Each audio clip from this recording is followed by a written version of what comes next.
Nakitlong ka Ri Khasi. Ngiwan lam siya pi ko sngur bakhuit patpasngem. Ka beats Kwah.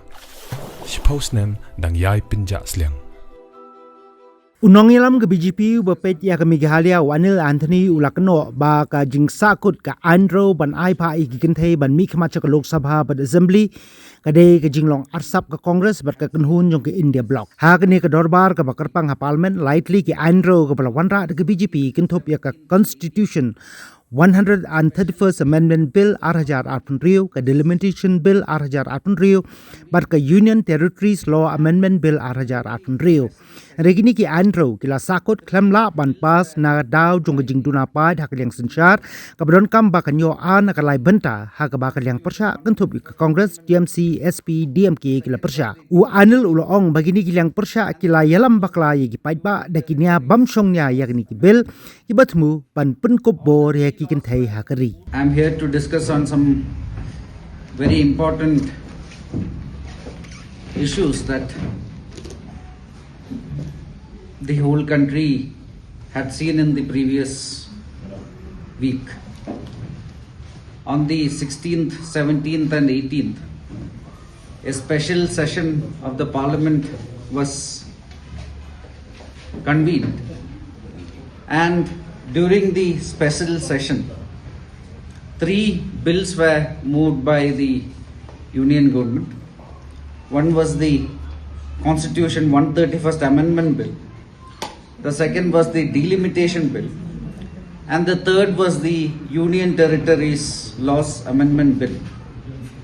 All the 3 laws were moved by the Union government led by a Prime Minister with a historic motive to ensure that the women of the country, who constitute more than 50% of our population, gets equality and fairness in our democratic processes. However, unfortunately, in the 2 days where the session took place, the India Alliance members, the Congress Party, the Samajwadi Party, the TMC, the DMK, they all unfortunately sabotaged the bill. And finally, the bill that was moved by our Honorable Prime Minister with the sole intention to ensure justice and fairness and democratic participation for our women, it fell through. This is not the first time these kind of activities have happened, which was led by the Congress Party. There was a track record, a very clear track record of similar happenings in the past also.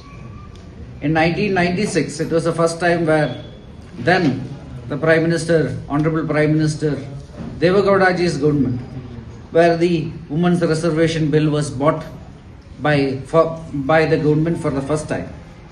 At that point of time also, the Congress Party that was giving them outside support did not support it, and the bill got sabotaged. Between 1998 and 2003, when the Honorable Prime Minister of India was Sri Atal Bihari Vajpayee, 4 times the Women's Reservation Bill was moved by the then NDA government. The bill requires 2/3 majority in both the houses. And the Congress Party again, during that time also, ensured that the bill did not go through in the parliament. In 2010, it was the time of the UPA government, and during that time, the Bharatiya Janata Party, as a responsible opposition party, ensured that when the Congress Party moved the bill in the Rajya Sabha, the party wholeheartedly supported that bill. But yet, because of electoral compulsions, the UPA government did not move the bill in the Lok Sabha, despite the chairperson of the Congress Party and the UPA being a woman, Mrs. Sonia Gandhi.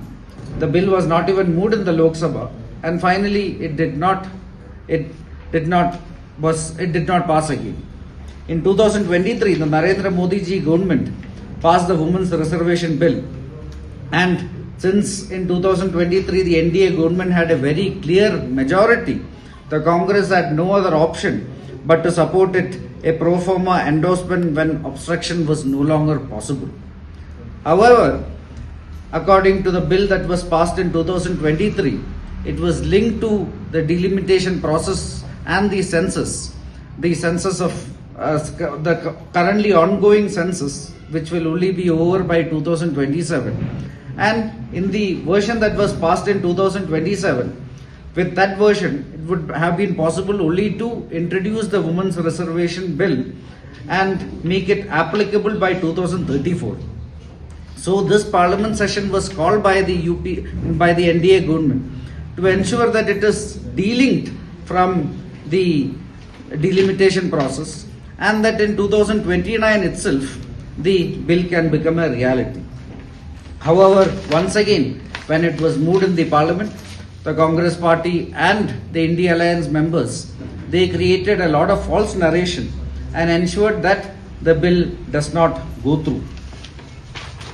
The Honorable Home Minister of India, while answering many of the questions of the opposition, had very clearly mentioned that he and the government is willing to have an amendment of the bill that was moved in the parliament, where no state will lose any existing seats, and every state a 50% increase in state will be done in a equitable manner, so that finally in the newly composed house also the current composition of the parliament will be absolutely maintained. Every state in India, including the state of Meghalaya, would have seen an increase in Lok Sabha seat. Currently Meghalaya have 2 Lok Sabha MPs.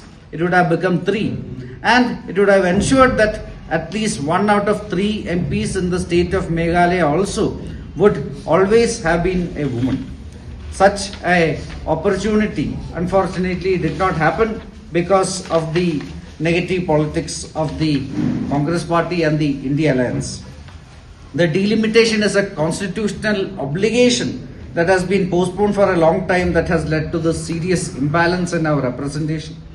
The current parliament at this moment, there are 545 seats, and the seats and the boundaries have been decided based on the last census that happened in the census that happened in 1971, when India's population was only 54 crore.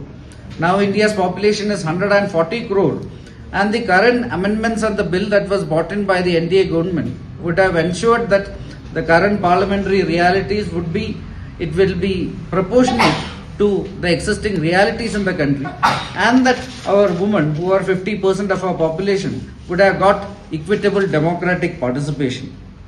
However, the opposition has very clearly, they have tried to mislead the public.